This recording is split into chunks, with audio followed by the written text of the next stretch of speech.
Our next speaker is Dobradin.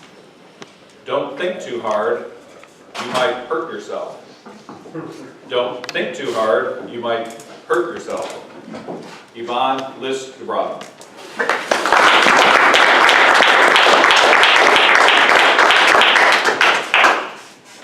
Technology is great in many aspects, but the latest research shows that it's changing us, and not for the better. Fellow Toastmasters and guests, today I want to talk to you about the negative mental, physical, and social impacts that technology has on us. So let's start with the mental impacts. Research shows that with the rise of things like the internet and smartphones, there's been a drastic decrease in the human attention span. In fact, the average human attention span is now lower than that of the average goldfish. Now, I have a theory on this. Hear me out. Hear me out. The goldfish are trying to take our jobs.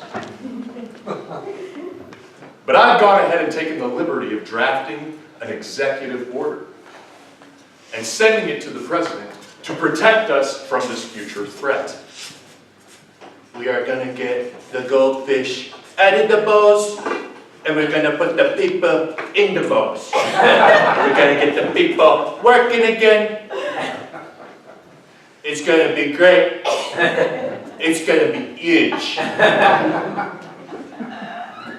Now, the problems that we are having with concentration have actually seeped in to universities all across the United States.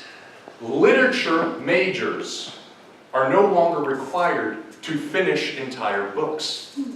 They just can't focus long enough. One Duke professor is even quoted as saying, "I can't get my students to finish War and Peace." But the fact of the matter is, no one's ever finished War and Peace. But I think we're heading in a scary direction. What's next? A picture book winning the Pulitzer Prize? So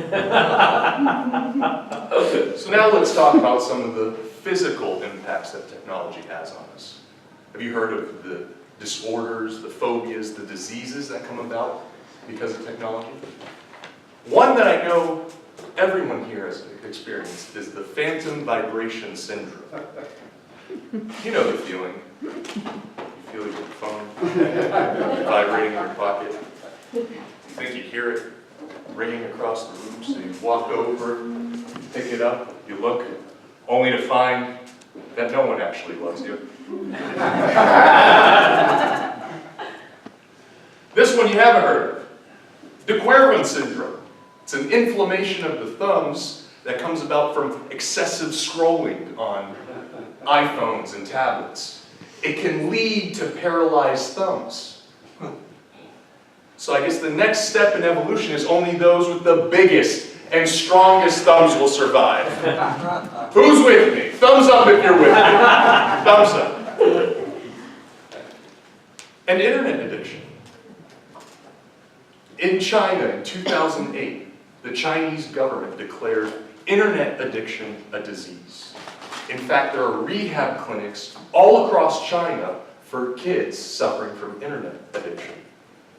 Contrast that with Silicon Valley executives.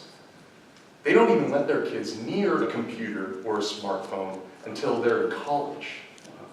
That's because they understand the concept of don't get high on your own supply. Finally, I want to address the social effects. It's no surprise that most of our communication nowadays is taking place through a screen. And it's not just kids, adults too. We send emails, we text each other.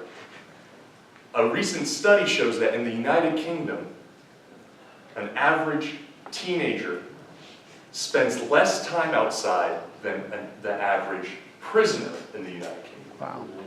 Wow. But this gave me a solution to the prison problem. in the future, we are going to put prisoners in the worst place possible. A place of unimaginable pain and suffering, a place you and I would never be able to tolerate. We're going to put them outside. Can you imagine a prisoner knocking on the door? Let me in! I just want to watch some Netflix or YouTube. There's too many trees out here. And what's with all the goldfish?